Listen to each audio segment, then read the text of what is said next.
ৰঙালী বিহুলৈ এতিয়াও ২.৫ মাহ বাকী। কিন্তু বিহুৰ প্ৰস্তুতি যেন আৰম্ভ হ'লেই। এটা অঞ্চল ঢোলৰ গুমগুমনিত ৰজন জনাই উঠিছে।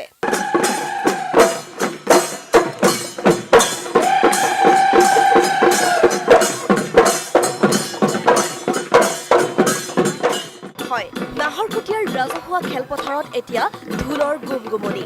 কণমানিহঁতে অনুশীলন কৰিছে বিহু নৃত্য গীতৰ। ভংগীমা, বিহুৰ পাত, গিৰিপনি, মকৰা বুলনি। ভাল লাগিছে? ভাল লাগিছে।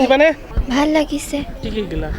গিৰিপনি, পাক, কঁকাল ভঙা, বুঢ়ী ঠেকেচনি আৰু মকৰা বুলনি আৰু ভংগীমা। বিহু গীত নৃত্যৰ মাজত আত্মহাৰা হৈ পৰিছে এওঁলোক। বিহুৰ এই কৰ্মশালাত প্ৰশিক্ষক হিচাপে অংশগ্ৰহণ কৰিছে বিহুৰাণী বিশাখা বৰুৱা, প্ৰতীক্ষা বৰগোহাঁই আৰু লতাশিলৰ শ্ৰেষ্ঠ ঢুলীয়া বিশ্বজিৎ গগৈয়ে।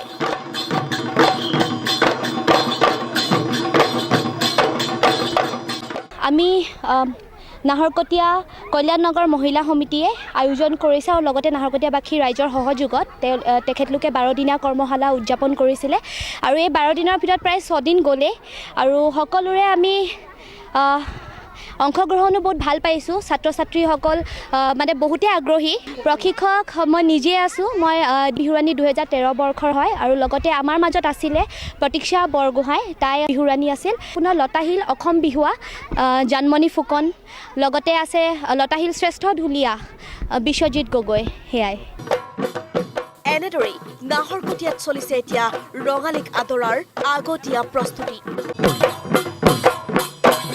ভিডিঅ' জাৰ্নেলিষ্ট উৎপলৰ সহযোগত নাহৰকটীয়াৰ পৰা আছিক ইকবালৰ ৰিপৰ্টছ, আছাম টক্স।